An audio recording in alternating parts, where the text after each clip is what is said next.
Hello mga Lods, magluto ako ngayon ng adobong atay ng manok. Minarinate ko na yan sa mga Lods, suka at saka toyo at patis, pepper. Ito yung mga ingredients, red onion, garlic, chili, at meron din tayong pineapple juice. Ayan. Igisa muna natin itong garlic mga Lods at itong red onion. Ayan.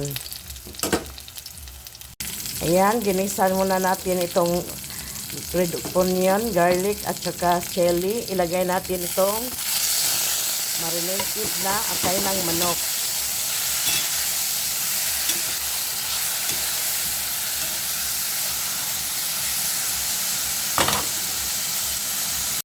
Ilagay na rin natin yung minarinitan kanina mga loads.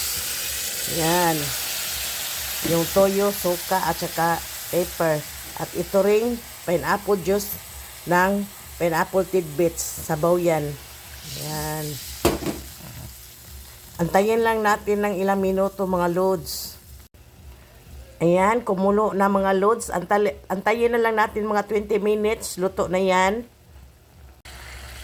Ayan na. Luto na ang aking adobong atay ng manok. Yummy yan. Kain na. Luto na ang aking adobong atay ng manok. At may black rice. Kain tayo.